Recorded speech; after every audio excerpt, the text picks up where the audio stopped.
Aujourd'hui, c'est promis, c'est la dernière fois que je vous embête. Ça fait un moment qu'on se parle, hein, que je vous raconte mes aventures. Quand je repense à la première fois qu'on s'est vu, j'étais en colère, j'étais malheureux et je ne comprenais pas vraiment pourquoi. Maintenant, je suis capable de tellement plus. C'est fou toutes les compétences que j'ai pu développer.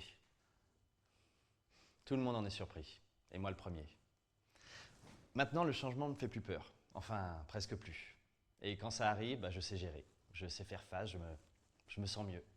J'ai l'impression d'avoir fait sauter plein de barrières, plein de freins à ma carrière, à mon épanouissement personnel et surtout à celui de ma famille. Dans mon équipe, on a changé plein de choses. On a mis en place des process qui conviennent à tout le monde, pas qu'à moi. Et puis mon organisation a été revue, modifiée pour partie abandonnée. Je me suis rendu compte qu'elle ne convenait pas aux autres. Et ça c'est quand même un comble. Après, je ne dis pas qu'on a atteint la perfection, hein. Je ne sais même pas si c'est possible. Et d'ailleurs, on a aussi accueilli une nouvelle personne dans l'équipe. Et son intégration a nécessité qu'on revoie encore le plan. Je le prends bien, je m'y fais. Je suis capable d'accepter qu'il faille s'adapter, que les choses évoluent. Je suis capable de m'en servir pour avancer au quotidien. Et puis, mon équipe est géniale. Ils me font rire, ils me provoquent, ils me taquinent. Je ne suis pas prêt d'arrêter d'avancer avec eux. Ça, c'est sûr. L'avantage maintenant, c'est que quand j'exprime un refus, ils savent que j'ai une bonne raison de le faire. Le fait d'avoir acquis cette espèce de métacompétence d'acceptation du changement, ça m'a ouvert beaucoup de portes. Je pense être devenu un meilleur manager sur qui on peut enfin compter.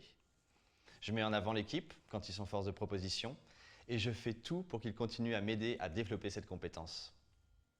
Je ne dis pas qu'on a vocation à devenir des pros de l'agilité non plus, hein. On est dans un magasin et à ce titre, notre organisation et nos méthodes de travail pourront jamais être comme celles d'Étienne, ex-Monsieur Startup, qui lui organise plutôt des équipes sur la conduite de projet. Mais il m'a beaucoup apporté et vraiment je lui en suis reconnaissant et il le sait. On s'est d'ailleurs rapprochés, hein. Je l'ai invité à venir à un barbecue chez moi. Ma femme l'a remercié 40 fois, du coup il faisait le fier, mais on en a bien rigolé.